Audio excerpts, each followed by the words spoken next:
ADEC's Smart Start program offers first-time practice owners their deepest discounts on equipment and furniture for 2 years, plus other savings and complimentary services. Ask your ADEC rep for details and start smart with ADEC. Join Doctors Savannah Craig and Renetta Sartor as we navigate life beyond graduation. Real conversations about forging our own paths in our early years in our careers. There's a reason it's called practicing dentistry. Welcome back to another episode of Beyond Graduation. I am Savannah Craig, and with me as always, I am Renetta Sartor, and today is a very special day. We're super excited. We have Dr. Haley Schultz with us. She is a podcaster, she is a fellow lady dentist, and she's here to tell us all about herself and all the things. Thank you for having me. I'm excited to be here. Awesome. So, Haley, give the listeners just a little overview of you. Oh, my elevator pitch. Yeah. So I am based in Michigan. I grew up here, did undergrad here, dental school at Michigan, and I graduated in 2024. So I'm about a year and a half into private practice. I didn't do any kind of residency, and I've been at the same practice since I graduated. I absolutely love it. I moved a few hours away from where I grew up in more of the Detroit suburbs to a rural area, and then I drive even more rural to go to work. So I work in a tiny little town, a lot of Amish people, but we pull patients from all around our state, and then we're kind of on the state border, so we even get some patients from Indiana. And our practice supports 4 of us doctors and 16 other team members, so 20 of us total. So we have a nice big operation going. Even though we're rural, we don't really experience like the staffing shortages that you hear of. We have really wonderful hygienists and just an incredible patient community. Patients love coming to see us. We love our patients. We love our team. And it's just a little gem of a environment, I would say, where I feel so lucky for the opportunity to be here. And it doesn't even really feel like a sacrifice to kind of move away from what I was used to. And then my now husband, he moved with me when I finished dental school. So that's nice. I'm not completely alone either, but that's kind of how I ended up where I am now. How did you find this amazing elephant or unicorn practice? I found it through one of the dental recruiting websites that's out there. They mostly do practice brokerage matching, but they do have a small little subsidy for finding associates for practices. So that's how I found it. And then the other associate that currently works there several years back was also found through that website. So I think you kind of have to just go on every single type of platform that you can. I mean, I was on that website. I was on other recruiting websites, Indeed and all the places, and also like your local dental organizations. And I kind of did interviews with dentists that I connected with from all of those places. And this one just, it was right with everything. The only real chance was just, are we going to like moving across the state and like the area? But we're really happy, and we're building a house here, and we plan to stay ideally forever. So it all worked out really well. That's awesome. Can you speak a little bit more about the culture of your office? It sounds like you all have an amazing culture, especially the way the landscape of dentistry and shortages of employees. I think to not have those issues, you guys have to have like awesome culture. Yeah, I mean, it's incredible. It really starts from the top down, and it was set in place before I got there. So that's one thing I'm really fortunate with, is that I just walked into a well-oiled system, and several team members being there 30 plus years, even longer than the owner doctor. And then there's, been a few new people to join as we keep growing in the year and a half that I've been there. But really it's set by the original owner doctor, and now there's 2 owners. So now it's a partner that's kind of evolved from when I started. I'm still an associate though. But really it's all about gratitude. It's about positive mindset. It's about health focus for our patients. We're one of those more like whole health dental offices that you hear about. And every single one of our doctors, including myself, we have kind of a scope of procedures that we're passionate about. And the other 3 mostly do more niche, specific, advanced things that we don't learn in school at all. And then they mentor me on dipping my toes in all those fun different avenues so I can find out what my interests are. And I do most of the general dentistry. So we have a really nice run system in that regard clinically. but all of our team members are very highly trained, highly skilled, and taught me a ton, like dental assistants teaching me how to close cases and present treatment, in addition to learning that from the other doctors as well. So they've had just incredible amounts of training, and that's not all only from the mind of our owner doctor. He works with the coaching program. He's been with them, I think, over 10 years. And now he kind of goes and mentors other offices. So it's that whole snowball effect of, you take in knowledge, you take in a mindset, you share it with others, and you share it to other offices and try to bring what we have to other places in the country, because we do really think we're one of the best offices ever. And what we can bring to our team members. I mean, showing up with gratitude, like every day, the owner's like, thank you for choosing to come to work today. Thank you for choosing to be here. We'll read like a motivational quote or something random, but see how we can connect it back to patients. All those kind of typical, maybe cheesy things, but we love it. And truly, it just, everyone is happy to be there. It's a family away from your family, like no matter what's going on in your personal life. Like I've had some hard personal days, but I was excited to go to work because I know these people are going to lift me up. And that's what I think everyone's striving to create somehow. This is so refreshing because I feel dentistry can be pretty doom and gloom, and those practices do exist. And so I think it's really hopeful to hear that you can find a really awesome place to work. Would you speak a little bit more about the holistic aspect and what that looks like? Walk us through like being a new patient in your practice and how you share those values with the patient.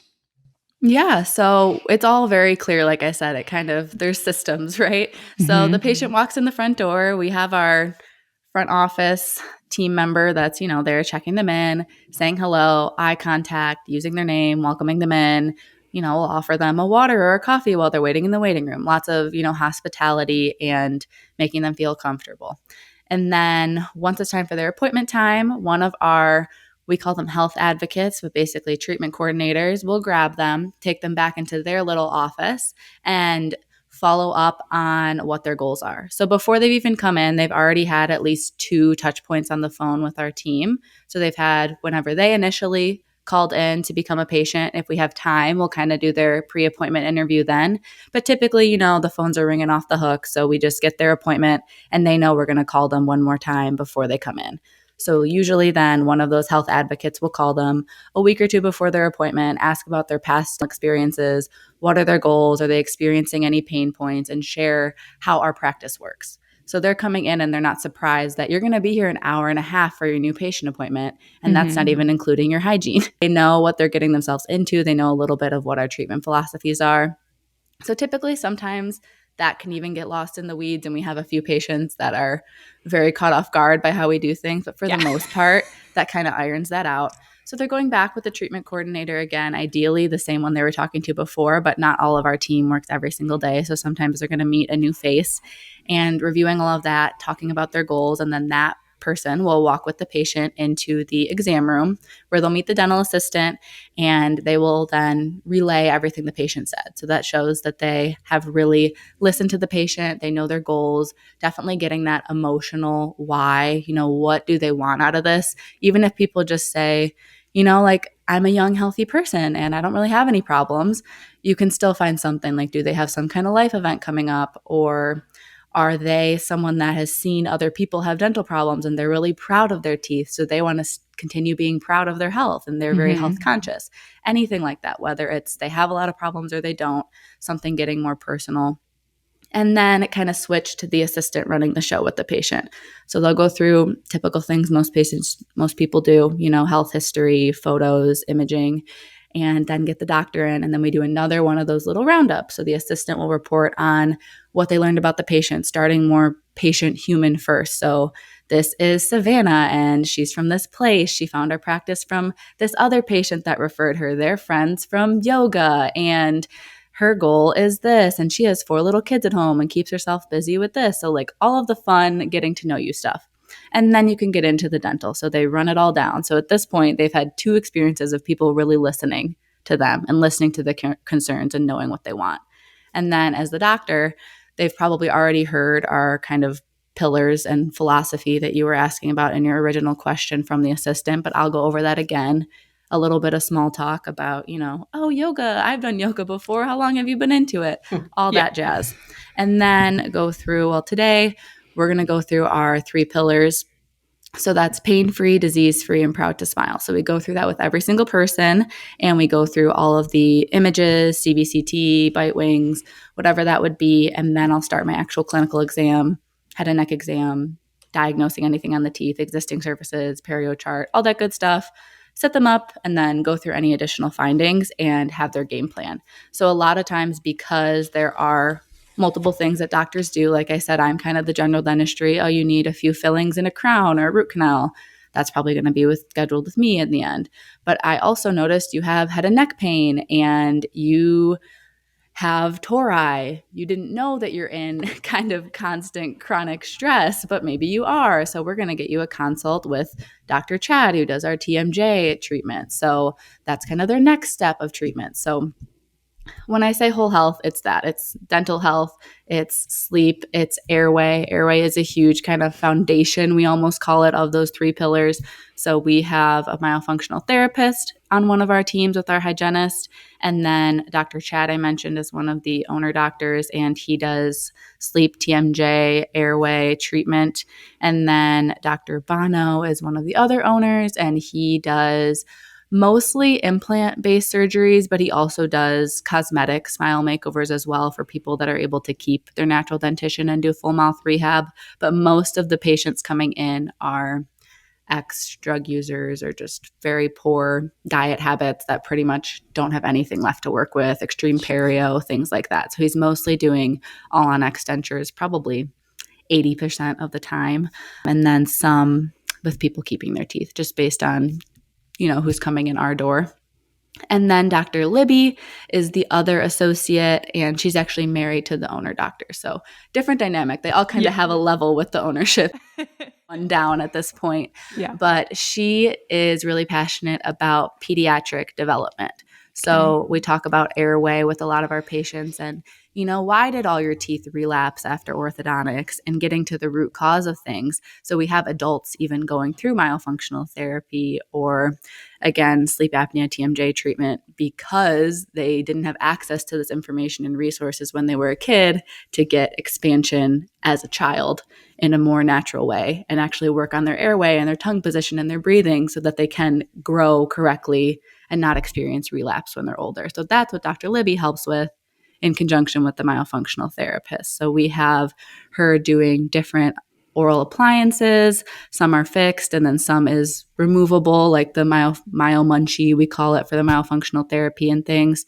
And then patients are coming in to see the hygienist, who is the myofunctional therapist, almost like PT or OT. They come like once a month and they're working on exercises at home under their parents' supervision and things like that. So we have all these little different buckets running in the practice. And whether you're an adult patient coming in or a pediatric patient, oh, we haven't seen you yet, mom. Are you interested in coming in? Or, oh, that mom I said has 4 kids. Have we seen all of them? So really looking at like patient families in addition to whole health. And through the TMJ treatment, that is, as you guys know, some of, like, it's also inflammatory, right? So Dr. Chad, when I say whole health, his protocol involves not only just sticking an appliance in their mouth, but it might be daytime, it might be nighttime, it might be both. There's a diet protocol. They're starting blood testing soon for more supplement support. So there's a lot going on. And it's very, very cool for someone newly out of school to get to learn from all these people that have spent thousands and thousands of hours learning about these specific niches. Plus, they're further along in their careers, so they did plenty of general dentistry, so they give me a lot of wisdom when it comes to that as well. I'm amazed. Me too. They're the best. I could brag forever. I could just sit here for 2 hours straight, talk about how great everything. Yes. Couple things I wanted to highlight. The 3 pillars: pain-free, disease-free, and proud to smile. That's it. That's why we all do what we do, right? And I love that you tell the patients that up front. What has there been any surprises for you or areas of dentistry that you're now interested in by being in this practice? Do you have aspirations to specialize in one of those avenues, or do you like being the general dentist in your office? So far, I like doing the general dentistry, I think because, of course, you have the confidence in it. So I dip my toes in to like the more simple cases. Like I've had a patient from new patient to now go through all his general dentistry things. He also had his sleep study done that showed he had apnea. So I was working kind of with Dr. Chad on his sleep appliance protocol and what his follow-ups are going to be, because he's pretty simple. He's not super high risk. He doesn't have pain or other problems. So things like that, I'll kind of collaborate with them to learn more. And then I think you just have to go through the process multiple times and different complexities to see if it's something that you are intrigued with the challenges, or if you're like, this is just not for me. Like seeing all of the full arch surgeries, I do single implants and restorations, but I think they're cool. They don't like gross me out, but it's the medical complexity of the patients that freaks me out and stresses me out a little bit. But I mean, I'm a year and a half out of school, so that could change. I can tell my confidence levels are so much higher than when I first started, of course. And even from the first 6 months to a year to now, I really feel like I am so excited and like just geeked out to go to work when I have a little bit harder of a case. I actually really get excited about the challenges versus a year ago, you'd be stressed. It'd be hard to sleep. You'd just be like shaking before you go in the room, like, oh boy, we're going to do it. We're going to do it. Now, like you still have that adrenaline, but it's more like, and I know kind of what I'm doing. Like it's going to be good. Even if it's hard, I'm excited to like work through all the kinks and learn. So I could see it keeping evolving. But right now I really like seeing all ages doing a little bit of everything.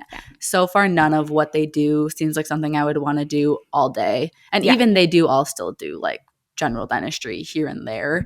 But most of what they're doing is kind of their niche. That's amazing. Can you speak a bit about what inspired you to begin your podcast? You started this when you were a dental student? I actually started it in undergrad. So it's been a Awesome. long, long time. Yeah, 5.5 years now. It's called the Dental Download. And I started it. I didn't feel confident to start it till I was accepted to dental school, which is fair because it's like, who's this person giving advice that has no street cred? But I had my street cred because I got in. So it was my last semester of senior year of college. And I had already been posting online and other platforms. And at that time, you couldn't really post anything long like a podcast. You kind of had time limits for videos and things. But I was starting to grow my network and grow my community of younger pre-dental students at that time who had questions.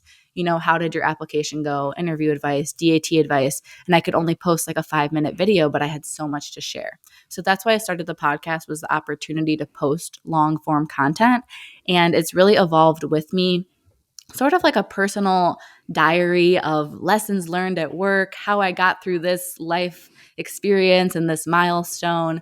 And I quickly realized after maybe like 10 episodes of just myself, okay, I shared everything I have to share at this point. Now what? So that's when I started bringing on guests. So pretty early on, the format was episodes every single Monday. 1 week would be me talking about lessons learned that month in pre-clinic or wherever I was in my journey, and now with work. And then the next week will be a guest, and then me, and then a guest, and that's your month, right?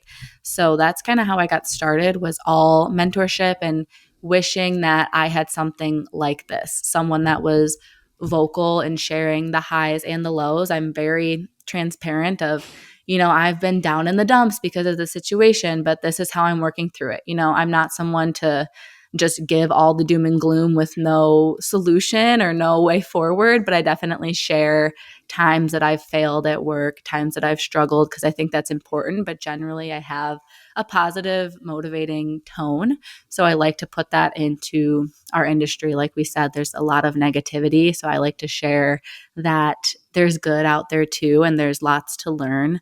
So now it is really focused on what I'm learning as a private practice dentist, what I have to share, some bit of overall lifestyle, a little bit of like finance, budgeting, and just really, I call it like creating your dream life and loving what you do inside of work and outside of work, curating your whole ecosystem to be something joyful and positive and fulfilling. That's very similar to why we started our podcast too, is to let people know they're not alone and there are ways to get through this crazy job we all have. Would you speak a little bit more about like how you choose your guests and how those connections have been made for you? Yeah, it's usually a mix of things. Sometimes it's people reaching out to me, and sometimes it's me reaching out to them. Usually, if I'm going to find someone, it's because they have a social media presence, right? Yeah. So it's whether I saw their videos on TikTok and I think what they do is really cool. So I'll send them a message asking if they'd be willing to be a guest on the show. Or it's people reaching out to me and I find their story to be intriguing and something that my audience would like. It's mostly different types of dentists, but I have had, practice brokers. I've had disability specialists. I'm going to have a dental physical therapist on soon, which will be cool. I really want to get into nutrition and a few other things, but I have like specific people I want on and they're busy. So I'm waiting my turn. But really, it's anything dental or dental adjacent that I think people would find interesting and how they can, again, improve their lives or implement something with their patients. So it's, again, anything that's going to add value, then I say, yes, let's do it. And we get them on the show. That's awesome. We at Ignite talk a lot about our self-determined futures and how we create that life, that dream life, which is very similar to what you're talking about. You're a year out of school. We're young dentists too. And I feel like there are still older dentists who don't know what they want in life and what they're doing. How have you created that vision, or who inspired you in your life to start working at that at such a early part in your life and career? It's a great question. And I think, of course, the way to go about it's going to be different for every single person. Yeah. For me, I do think I've had this kind of innate little like satisfaction with like curating an awesome life since I was a little girl. Like my dad in my wedding speech was like, Haley had said she wants to move to a farm and be a pediatric dentist and have 4 kids and be married by 28 since she was a little girl. Like I just am like a daydreamer as a kid. And, I'd play with my dolls or play my little video games and like imagine what's possible, right?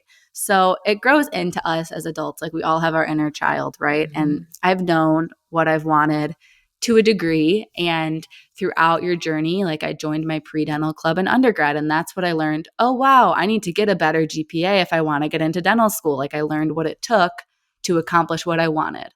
And since that meeting, I got A's, I got the DAT I needed, I got into the school I wanted to go to, right? When you know what you want, you're not going to let anything stop you. And if you're having trouble with that, it might be because you aren't clear on why you want it, or maybe you aren't wanting it for the right reasons. Maybe you're wanting it for society's impression or your parents' impression, and you don't have a true internal and innate drive for something. I see that with myself. Like I'll set a goal and I won't actually make the steps to accomplish it. So I have to reflect. I obviously haven't connected it enough to a real why. So it's a lot of internal reflection. And for some people, that's journaling. Some people, that's reading improvement books and kind of just sitting with what it says. Some people, that's listening to these podcasts. For me, it's a lot of just like sitting quietly and reflecting with my thoughts. Or if I'm driving, maybe I won't have any sound on. At this point, I am pretty clear on the direction I'm going. But when I was younger, that's how I fine-tuned my initial idea as a child to what I'm going to do now. That's so inspiring. And I feel like you're such an old soul. Like, Your dad said it during your wedding. That's awesome. That at such a young age you had that mindset and just are a dreamer. Yeah, I think that's what a lot of people aspire for, and it's nice that that's an innate thing that is just in you. and I think, like you said, with the values, if you don't know why you want that, you're not going to actively pursue that. Talk with us. You were saying with your podcast and your life in general, you're open about the hard, vulnerable things, talking money, talking failures at the office, or we always say the dentistry failed, you didn't fail.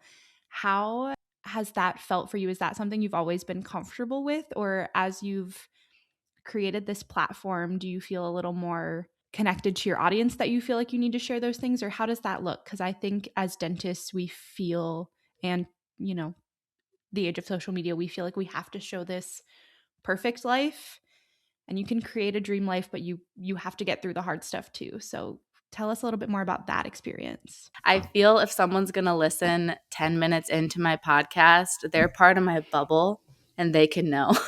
Sure. Versus my pre-dental intern that makes the social media post. Sometimes she'll put something in the little like pre-thing to get people to watch. And I'm like, actually, could you leave that part out? Like, I know I said it, but I don't really want it like for the general public. Okay. I love this. It's not, obviously, I wouldn't put it in there if I absolutely don't want someone to hear it because I know it's on the internet. Anyone can hear it. But, you know, there's a lot of trolls and haters out there. You see all the people that post like anonymously in all these groups and people that are out there just to like ruin your day. So I don't want to subject myself to those type of people who don't know me, who don't know what I'm doing, who don't know anything about me giving opinions because I don't want their opinion.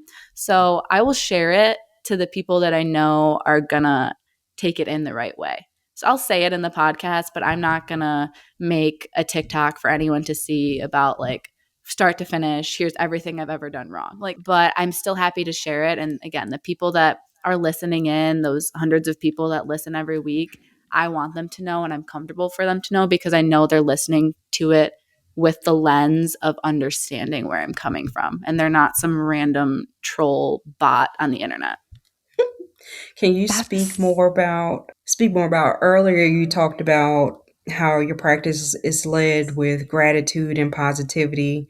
And as you were talking just now, that's exactly where my mind went. Like when you talked about the trolls and the haters and that sort of thing. Can you speak about how you keep yourself, especially, podcasting and being a brand on Instagram and TikTok and everything?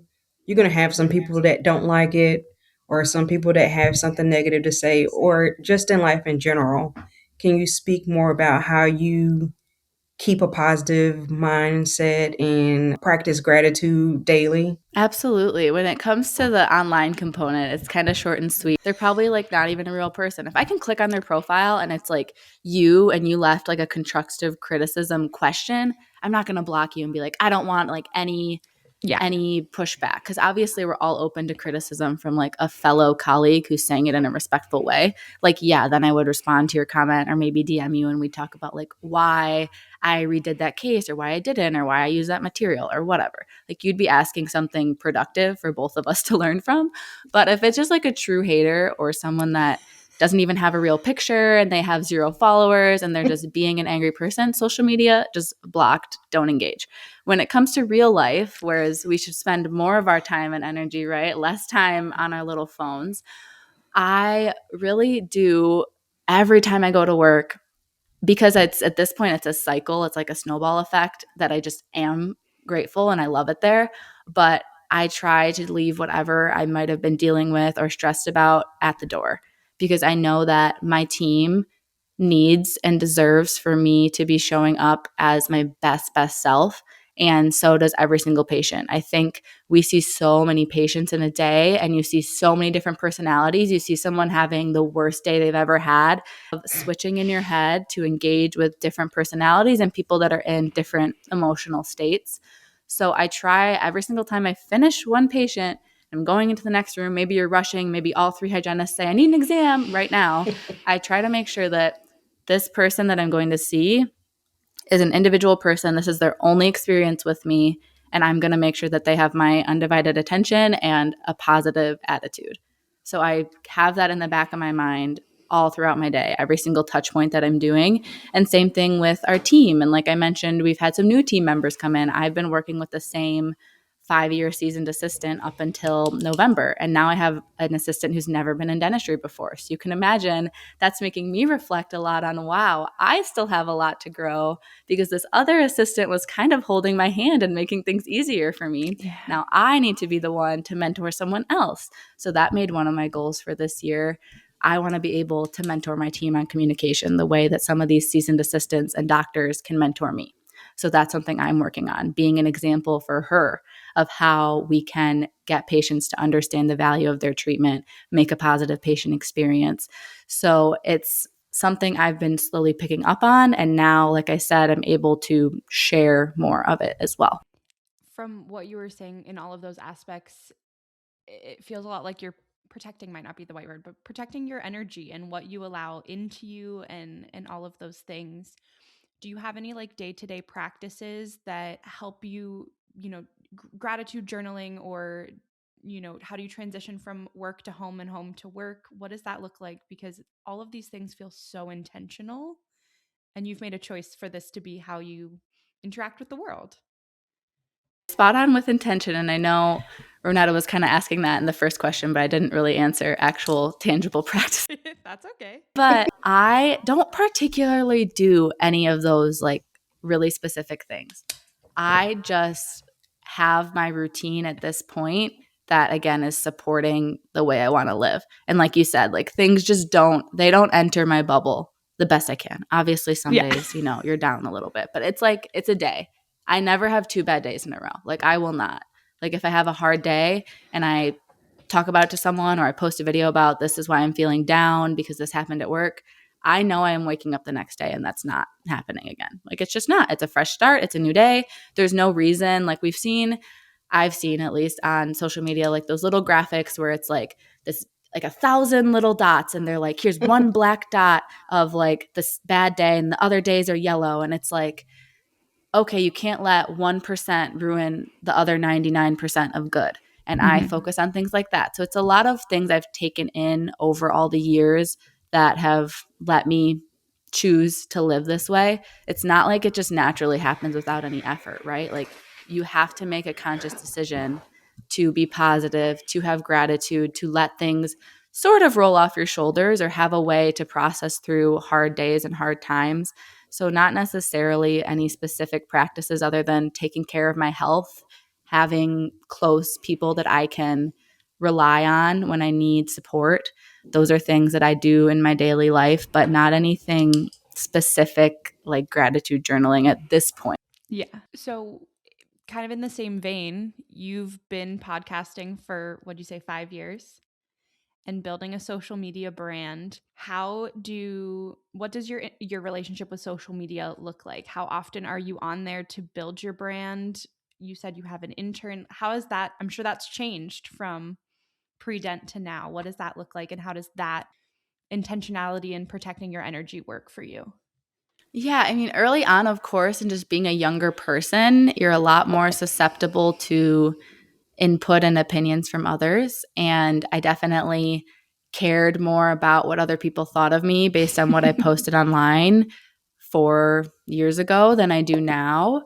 I think also, though, unfortunately, like it just comes with, well, like, look at me now. I have a few thousand followers, so I'm not so dumb now, am I? Like, when you have 100 followers, it's easy to quantitate that as like your worth as a content creator and someone trying to help people. So now I feel like I have, like I said, more years under my belt, more people in my community, more like street cred. So if someone says something, I'm just like, well, that's not true. Because at this point, I feel like I've like established myself a little bit. But back then it was really hard. And I had a lot, like I would hear like classmates like snickering about me in dental school and stuff and like making fun of me. But I didn't let that stop because like I get those messages from people at other schools or pre-dents telling me how much something I did helped them. And that's one person, but that's a life changed, and you don't need thousands and thousands, like 10,000 followers. Like I don't have a follower goal. I just genuinely want to help actual people. So in terms of consuming content versus creating and growing my brand, it's something I'm definitely working on the past few years. Like I don't need to be on social media watching random stuff, but I definitely do. I'm a girl in my 20s of more taking in my ideas, being more creative, posting more, sharing more, engaging in messages, and then not consuming a bunch of other stuff that people are putting out. But I'm definitely not perfect on that. So that's kind of something I'm actively working on. And I got one of those, if you've heard of them, they're called bricks, but you can like lock your phone from social media apps. So I got that like a week ago. So it's something new I'm trying out to be like, I'm going to sit there, do my post, and then lock it. And I'm not going to use it for the rest of the time I'm home because I need to be present with my husband or my hobbies that I'm trying to do. Yeah. Thank you for joining us for this episode of Beyond Graduation. If you enjoyed this week's episode, be sure to share it with a friend. Connect with us on social media at Savannah Craig DDS and at Dr._Sartor. And remember, you are not alone on this journey. ADEC certified pre-owned equipment is a sustainable, affordable choice that makes genuine ADEC equipment available to every doctor. Each package is sold on a first-come, first-served basis. So, if you see one you like, contact your dealer. For more information, go to www.adec.com/find a dealer. Thank you for listening to Beyond Graduation, brought to you by Ignite DDS and Future Dentists. This episode was sponsored by Ignite DDS Coaching. We build self-determined futures. For more information, please reach out to the Ignite DDS team.